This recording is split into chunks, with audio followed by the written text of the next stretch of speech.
안녕하세요. 오늘은 빅테크의 정말 큰 두 분이죠. 구글의 순다르 피차이, 그리고 마이크로소프트의 사티아 나델라 CEO. 이 두 분이 최근에 각자 다른 인터뷰에서 AI에 대한 생각을 밝혔는데요.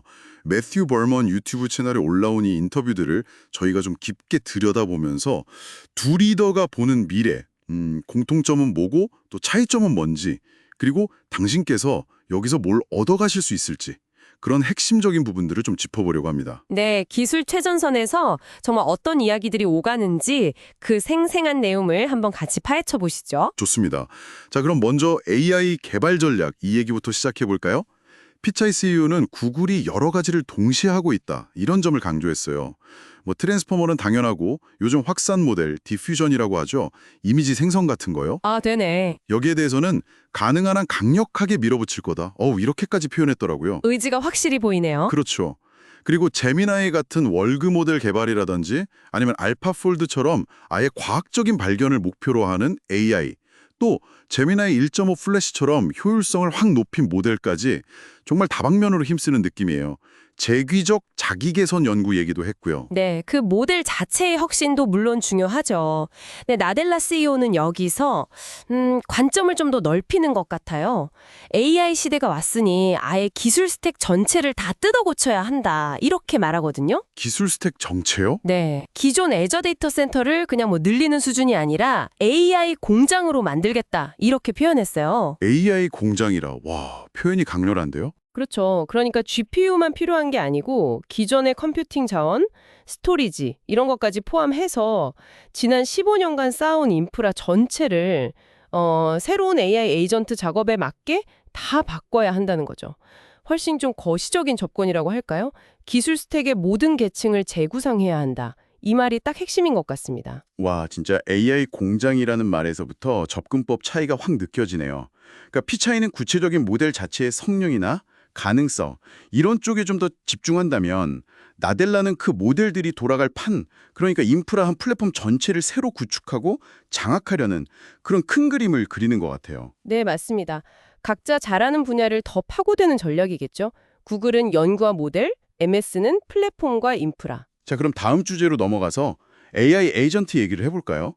이게 또 요즘 정말 뜨겁잖아요.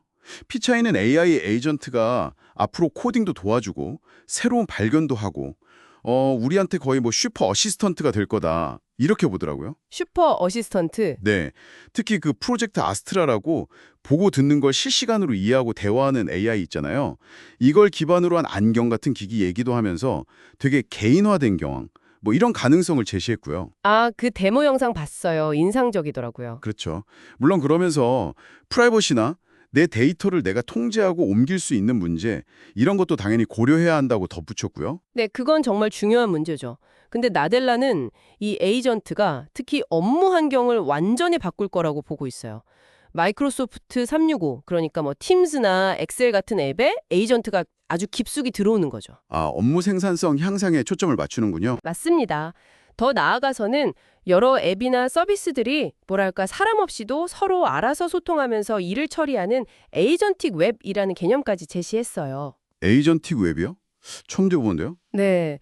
이걸 구현하려면 MCP 같은 에이전트끼리 서로 알아들을 수 있는 표준 언어, 즉 프로토콜이 중요해질 거고 기존 사스 기업들도 이제 근본적으로 변해야 한다 이런 얘기를 했죠. 아, 그리고 기업 환경에서는 에이전트가 만든 결과물, 그 IP는 회사 소유가 되어야 하고 개인용 에이전트랑 업무용 에이전트는 확실히 구분해야 한다. 이 점도 분명히 했고요. 아, 그렇군요. IP 문제랑 보안 문제까지 다 고려하는 거네요. 듣고 보니까 두 사람 다 에이전트의 잠재력은 엄청 크게 보는데 그 무게중심이 좀 다르네요. 피차이는 아무래도 개인 사용자 경험, 일상생활에서의 비서 역할, 이런 쪽에 좀 더 관심이 있다면 그렇죠. 나델라는 기업의 생산성, 비즈니스 프로세스 자동화, 그리고 이걸 위한 어떤 생태계 구축, IP, 보안, 프로토콜 이런 거요. 여기에 더 집중하는 모습이에요. 네, 정확합니다. 당신의 일상과 업무 환경, 양쪽 모두에서 어떤 변화가 올지 좀 가늠해 볼 수 있는 대목인 것 같아요. 자, 마지막으로 사회적인 영향, 그리고 우리가 어떻게 적응해야 하는지에 대한 이야기입니다. 피차이는 지식 노동자들이 AI 때문에 좀 불안해할 수 있다는 걸 인정하더라고요. 그러면서도 AI를 슈퍼 파워로 생각하고 이걸 적극적으로 받아들이고 활용해야 한다고 조언했어요. 슈퍼파워요? 네, 지금 당신 옆에는 항상 슈퍼 어시스턴트가 있다. 이런 마음으로 활용해라. 이렇게요. 뭐 단순 반복 업무는 AI한테 맡기고 우리는 더 창의적인 일, 더 높은 수준의 작업에 집중할 기회다. 이런 낙관적인 시각이죠. 나델라도 물론 낙관적이긴 한데 좀 더 뭐랄까 책임감 같은 걸 강조하는 느낌이었어요.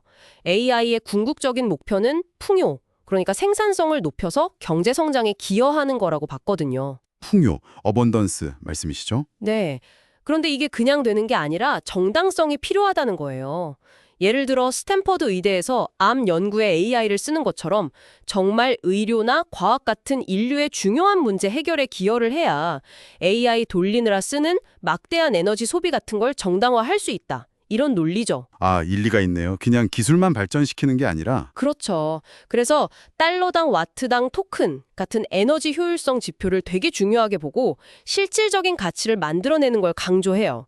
심지어 이런 복잡한 시스템을 이해하려면 지능의 물리학 같은 새로운 연구 분야도 필요하다. 이런 얘기까지 했고요. 와, 지능의 물리학이라 스케일이 다르네요. 결국 두 리더 다 AI의 밝은 면을 보면서도 넘어야 할 과제들도 분명히 인식하고 있군요. 피차이는 개인 차원에서 어떻게 이걸 잘 쓸까 여기에 좀 더 초점을 맞춘다면 나델라는 이 기술이 사회적으로 어떻게 받아들여지고 지속 가능할 수 있을까 이 부분을 더 고민하는 것 같고요. 네, 그런 차이가 보이네요. 자, 정리해 보겠습니다.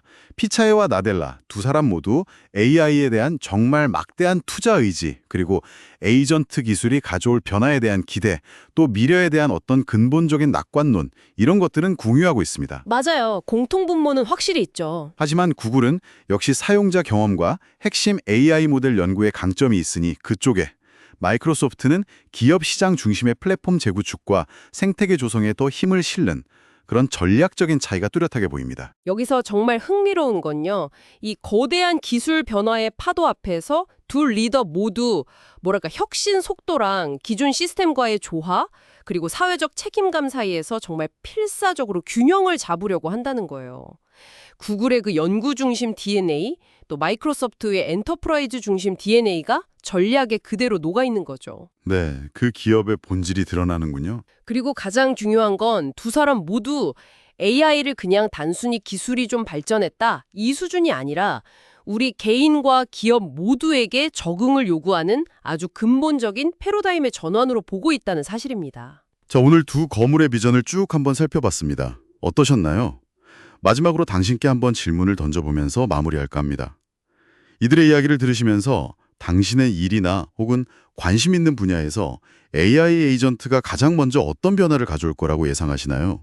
그리고 그 변화의 파도에 당신은 어떻게 올라타실 계획이신가요?